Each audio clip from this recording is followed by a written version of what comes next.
I stood in the shadows of the grand ballroom, my eyes fixed on the couple gliding gracefully across the dance floor. Serena, my wife of 10 blissful years, was wrapped in the arms of Victor Sorensen, her dashing boss at the marketing firm. Her emerald green gown shimmered under the chandeliers as he held her close, his hand resting possessively on the small of her back. They moved as one, their bodies perfectly in sync, eyes locked on each other with an intensity that made my stomach churn. Around them, Serena's colleagues and clients watched with knowing smiles and hushed whispers. I caught snippets of conversation, speculation that the chemistry between them was undeniable, that perhaps I should be worried. Worried? No. I was seething with humiliation and rage. This was the third year in a row that Serena had insisted we attend her company's lavish charity gala, and the third year that she had abandoned me to dance the night away with Victor. I clenched my fists, fighting the urge to march onto the dance floor and rip her away from him. But I held back, retreating further into the shadows. Causing a scene would only give the gossip mongers more fodder. Instead, I would bide my time and determine my next move. As I watched Victor lean in to whisper something in my wife's ear, eliciting a radiant smile, my mind drifted to happier times. I remember the early days of our marriage, when Serena looked at me the way she was gazing at him now. Back then, we were an unstoppable teen, so in love that others envied our devotion. But over the past year, we had grown distant, like two ships slowly drifting apart. Late nights at the office, unexplained absences, a growing coldness in her eyes. I had chalked it up to stress, the pressure of her meteoric rise up the corporate ladder. Now I wondered if I had been blind to the obvious. The music ended and the dancers dispersed. Serena, flushed and glowing, made her way to the bar with Victor close behind. I followed at a distance, straining to hear their conversation over the din of the crowd. "You were magnificent out there," Victor murmured, his hand grazing her lower back. "I'm the envy of every man in this room." Serena laughed, a tinkling sound that once made my heart flutter. "You flatter me, Victor, but you know I'm a married woman." "For now," he replied with a wicked grin.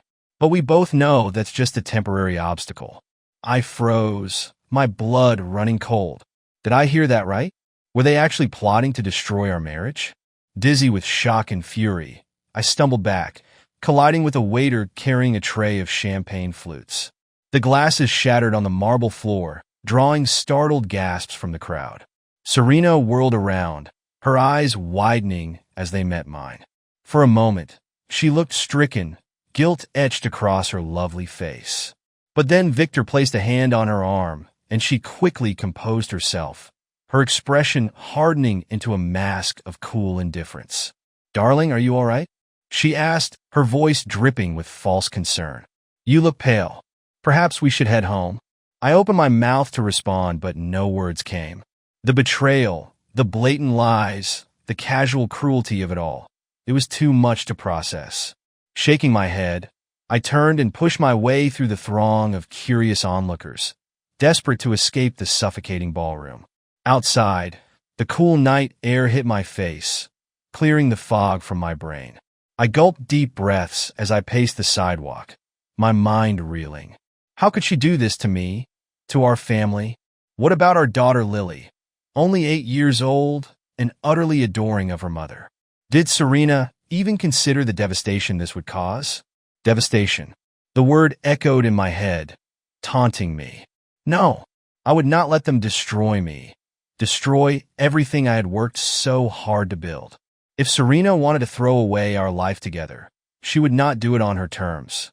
I would take control of the narrative, protect myself and Lily from the fallout.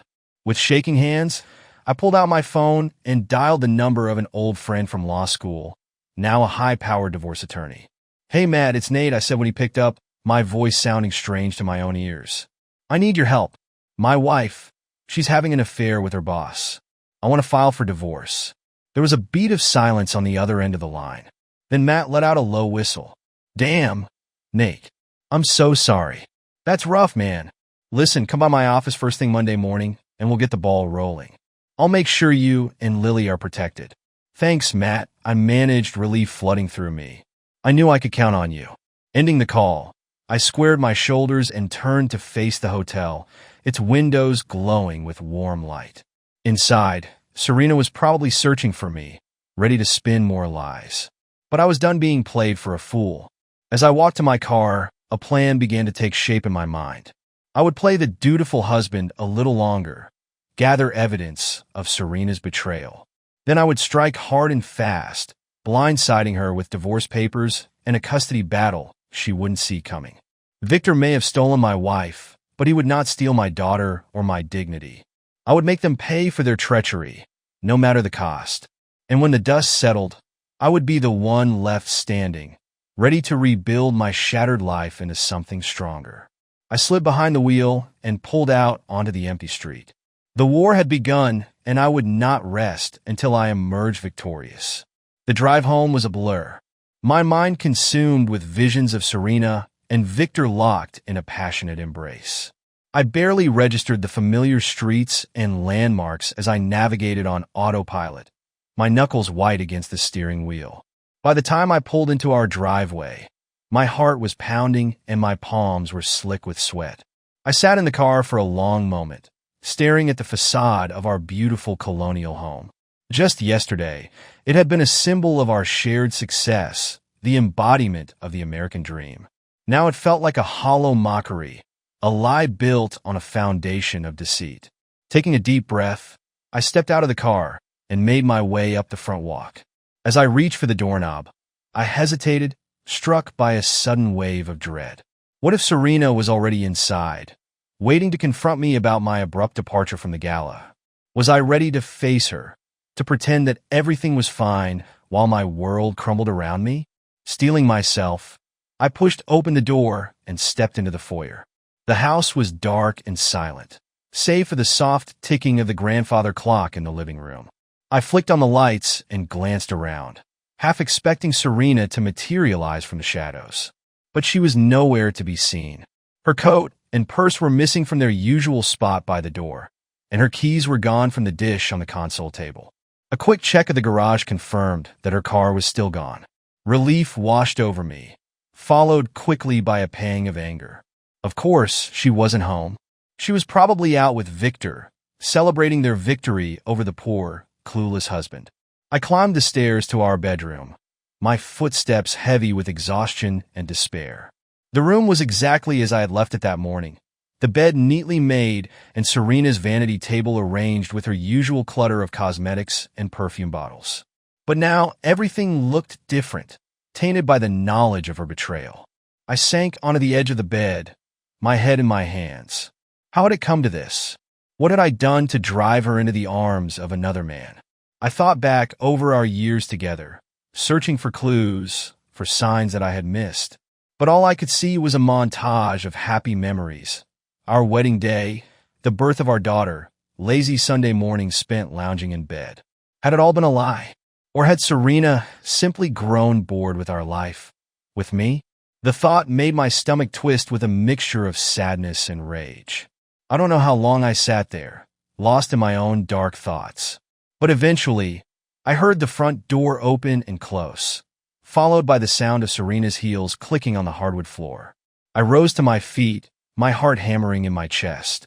This was it, the moment of truth. I made my way downstairs, each step feeling like a mile.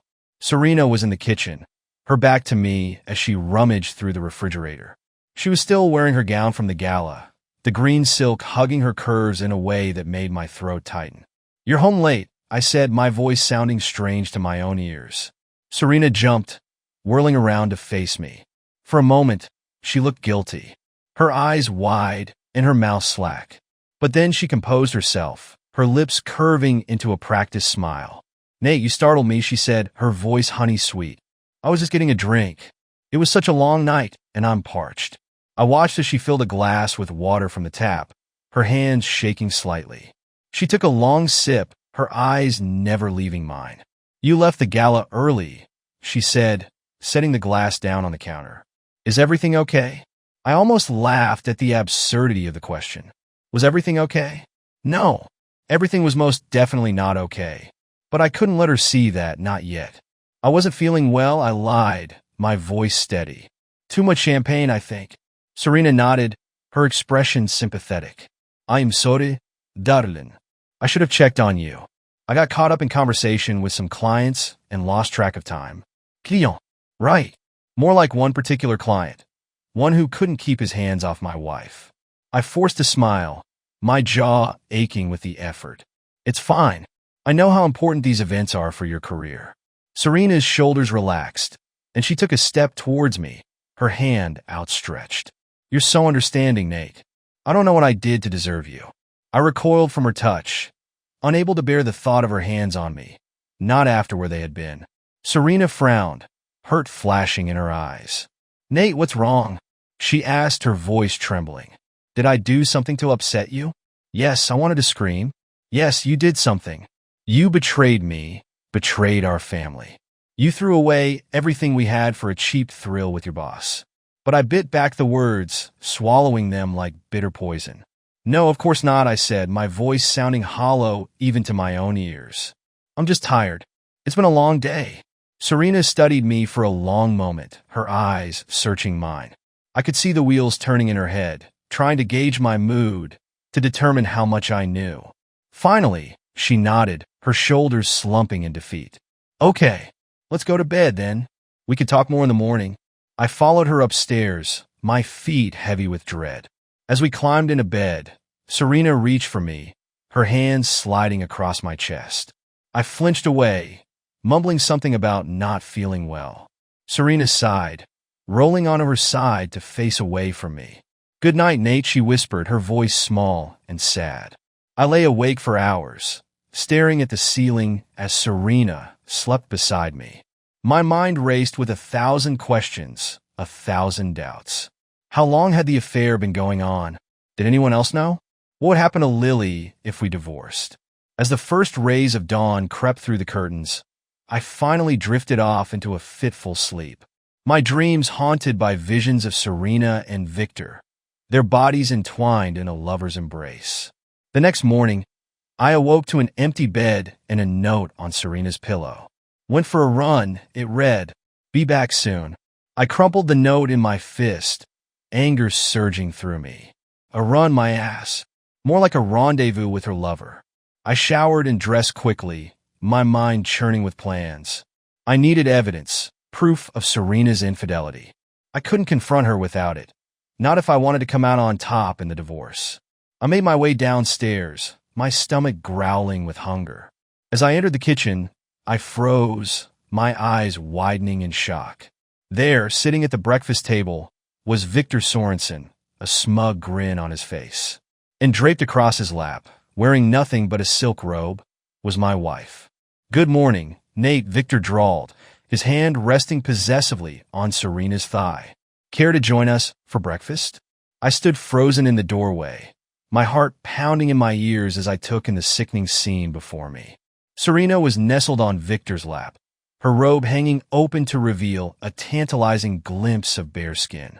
She looked thoroughly debauched, her hair mussed and her lips swollen from his kisses.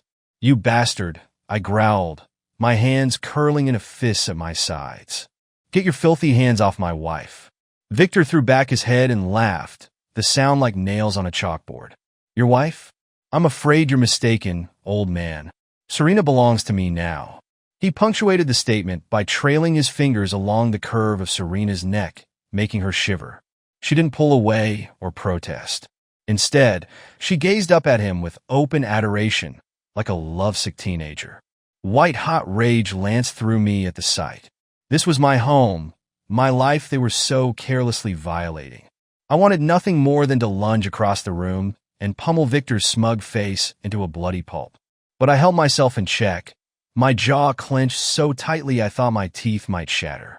I needed to play this smart, gather evidence for the coming legal battle. Losing my temper now would only give them the upper hand. "Get out," I bit out through gritted teeth. "Both of you now?" Victor arched one dark brow, his expression a mask of mock innocence. "Why, Nate?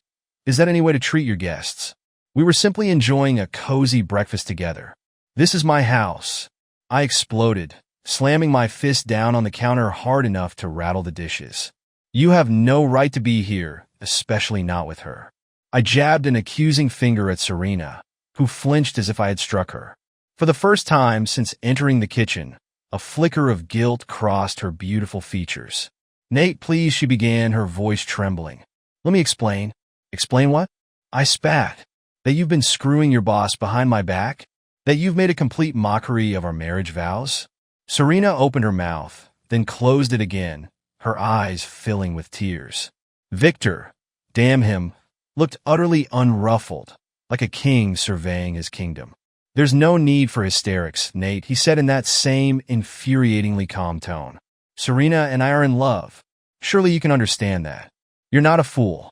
His words were like a physical blow, knocking the wind from my lungs. In love? How could this be happening? Just yesterday, my life had been perfect, a dream. Now it was crumbling around me in a nightmare I couldn't wake from. Get out. I ground out again, fighting to keep my voice steady. I want you both out of my house immediately. And Serena? I turned my gaze to my wife, my eyes boring into hers. Don't even think about taking Lily.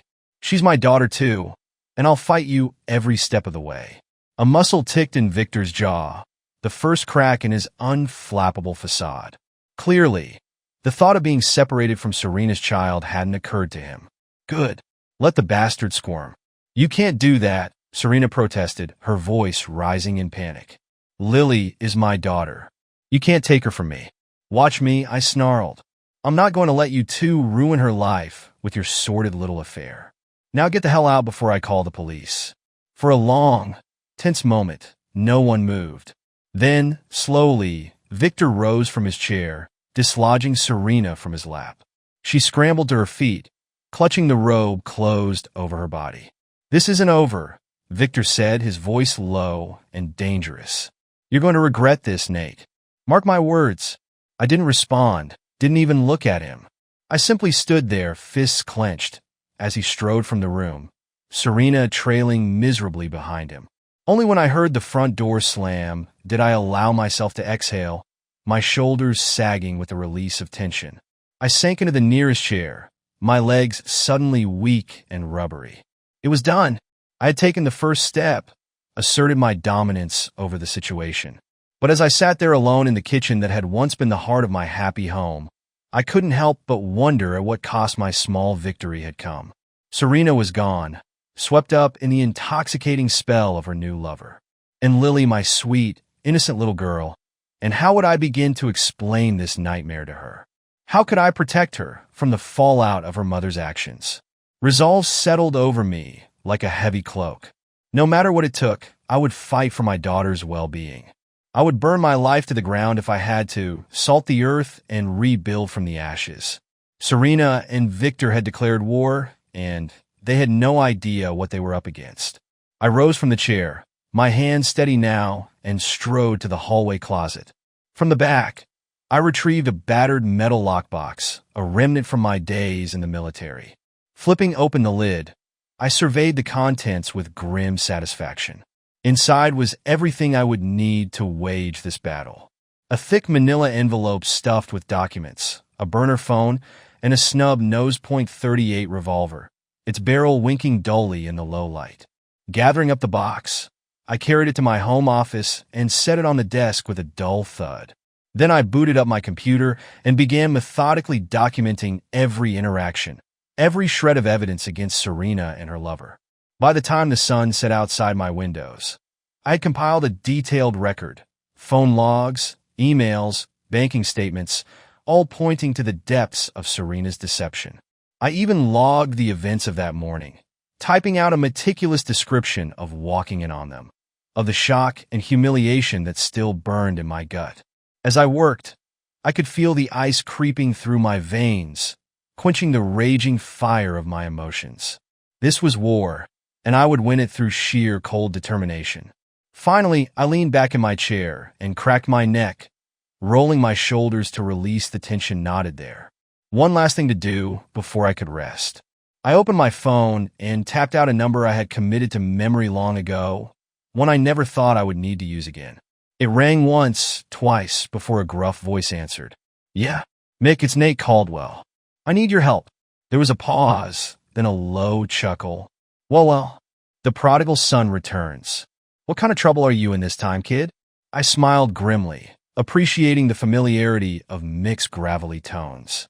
He had been my commanding officer in the Marines, had taught me everything I knew about strategy and warfare. The kind that requires some very particular skills, I said. How soon can you be in Chicago? Another pause, longer this time. Then give me 48 hours. And Nate, whoever you're going to war with, make sure you're ready to bury them when it's over. 48 hours later, I found myself sitting in a dimly lit booth at the back of a seedy bar on the outskirts of the city. The air was thick with the stench of stale beer and cigarette smoke, and the jukebox in the corner blared a tinny rendition of some old country song. I drummed my fingers on the scarred tabletop, my eyes fixed on the door. Mick was late, and with each passing minute, the knot of anxiety in my gut tightened a little more. Just as I was about to give up and leave, the door swung open and a familiar figure strode in.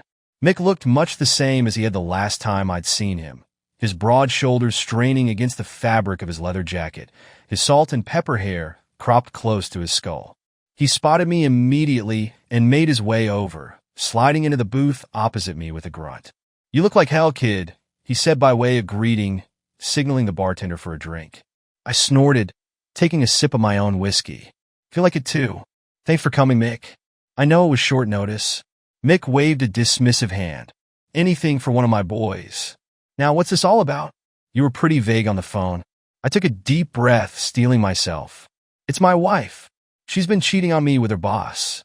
I caught them together yesterday morning." Mick's bushy eyebrows shot up. "Damn, that's rough, kid." "I'm sorry." I shook my head, my jaw clenched. "I don't want your sympathy, Mick. I want your help. I need to make them pay for what they've done." The bartender arrived with Mick's drink, and he took a long swallow before fixing me with a piercing stare. "What exactly did you have in mind?" I leaned forward, lowering my voice. "I want to destroy them.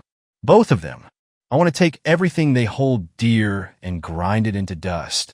Mick was silent for a long moment, studying me over the rim of his glass. "That's a dangerous road you're talking about walking, Nate. Once you start down that path, there's no going back." "I know," I said, my voice hard, "but they've left me no choice. They've taken my wife, my family. I won't let them take my daughter too." Mick sighed, rubbing a hand over his grizzled face. "All right, I'll help you, but we do this my way. Understand? No going off half-cocked, no stupid risks. We plan every move, and we execute with precision." I nodded, relief flooding through me. With Mick on my side, I finally felt like I had a fighting chance. "Where do we start?" I asked, leaning back in my seat. Mick drained his glass and set it down with a thunk. "First things first, we need intel. Everything you can get your hands on: phone records, email, bank statements. We need to know their every move, their every weakness." I smiled grimly, reaching into my jacket pocket and pulling out a flash drive. "Way ahead of you. I've been compiling evidence for the past 2 days. It's all here." Mick took the drive, turning it over in his fingers. "Good man. This will give us a solid foundation to build on." He tucked the drive away and fixed me with a serious look. "Now, about your daughter. Where is she now?" "With my sister," I replied. "I sent her there as soon as I confronted Serena and Victor. I didn't want her caught in the crossfire." Mick nodded approvingly. "Smart move. Keep her there for now. The less contact she has with your wife, the better." I felt a pang of guilt at the thought of keeping Lily from her mother, but I pushed it aside. This was for her own good, even if she couldn't understand that now. "What about Serena?" I asked, my voice rough. "How do we handle her?" Mick leaned back, steepling his fingers. "Carefully. She's the linchpin in all this. If we can break her, Victor will crumble." "Break her how?" I asked, not sure I wanted to know the answer. Mick's smile was cold and predatory. "By hitting her where it hurts the most.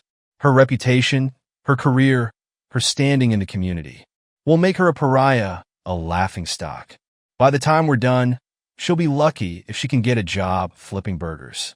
I swallowed hard, a flicker of doubt creeping in. Did Serena really deserve such a brutal takedown? She was still the mother of my child, the woman I had loved for so long. But then I remembered the sight of her draped across Victor's lap, the casual cruelty of her betrayal, and my resolve hardened once more. "Do it," I said, my voice like flint. "Whatever it takes." Mick nodded, his eyes glinting with a feral light. "And Victor? What do you want to do about him?" I thought of the smug bastard's face, the way he had taunted me in my own home, the way he had put his filthy hands on my wife, on the mother of my child. "Destroy him," I growled. "Ruin his career, his reputation, his life. I want him to suffer like I have suffered." Mick's grin was savage. "With pleasure." Over the next few weeks, Mick and I put our plan into action. We started with Serena, digging deep into her past, her present, her every dirty little secret. It wasn't hard to find the cracks in her perfect facade, the unpaid parking tickets, the youthful indiscretions, the questionable business practices. We leaked the information slowly at first, a trickle that soon turned into a flood. Anonymous tips to her boss, her clients, her social circle. Whispers that grew louder with each passing day, until Serena's name was on everyone's lips, spoken with a mixture of pity and scorn. Her boss was the first to turn on her, calling her into his office for a performance review. I watched from a coffee shop across the street as she emerged hours later, her face blotchy with tears, a cardboard box of her belongings clutched to her chest. Next came her clients, the high-powered executives and wealthy socialites who had once clamored for her services. One by one, they dropped her, citing creative differences or shifting priorities. Serena's once thriving marketing firm crumbled, her employees scattering like rats from a sinking ship. But it was the final blow that broke her, the one I had been saving for last. An anonymous tip to the press about her affair with Victor, complete with lurid details and damning photographs. The story exploded across the front pages, Serena's face splashed across every tabloid and gossip site. Overnight, she became a pariah, a cautionary tale of the dangers of mixing business with pleasure. Her remaining clients fled, her social circle evaporated, and her once promising career lay in ruins. I watched it all unfold with a grim satisfaction, a sense of justice served. Serena had betrayed me, had shattered our family for her own selfish desires. Now she was reaping the consequences of her actions. Seeing her brought so low, so utterly destroyed, left a bitter taste in my mouth. I pushed those feelings aside, burying them deep. There was no room for sentiment in this war, no place for mercy or compassion. Serena had made her choice, and now she had to live with it. With Serena neutralized, Mick and I turned our attention to Victor. The man was a harder nut to crack, his defenses more formidable. But even the mightiest fortress has its weaknesses, and we were determined to find his. We started with his business, a sprawling real estate empire that stretched across 3 states. On the surface, it seemed unassailable, a gleaming tower of wealth and power. But as we dug deeper, we began to uncover the rot at its core. Shady deals, bribes to city officials, corners cut, and regulations flouted. Victor's success, it seemed, was built on a foundation of corruption and greed. And we had the evidence to prove it. We leaked the information to the authorities, to the press, to anyone who would listen. At first, Victor tried to brush it off, to spin it as a smear campaign by his rivals. But as the evidence mounted, as the indictments began to pile up, even he could not escape the tide of public outrage.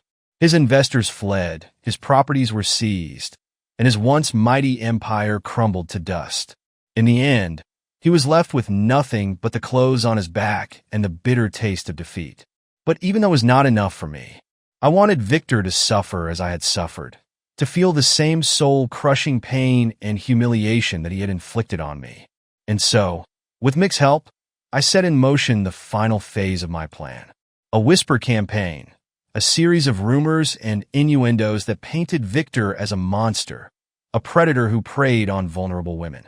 We planted stories of harassment, of coercion, of abuse. We found women willing to come forward, to share their tales of trauma at Victor's hands. Some were true, some were not. It didn't matter. The damage was done. Victor's reputation, already tarnished by his business dealings, was now utterly destroyed. He became a pariah, a social leper shunned by all who knew him.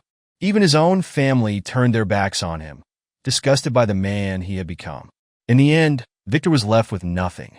No wealth, no power, no one to turn to in his hour of need. He was a broken man, a shell of his former self. And I watched it all unfold with a sense of grim satisfaction. I had won. I had taken everything from the man who had taken everything from me. Justice at last had been served. With a soft sigh, I closed the door to Lily's room and made my way down the hall to my own. Tomorrow would be a new day, a new beginning, and I would face it with my head held high, my heart open, and my soul ready for whatever lay ahead.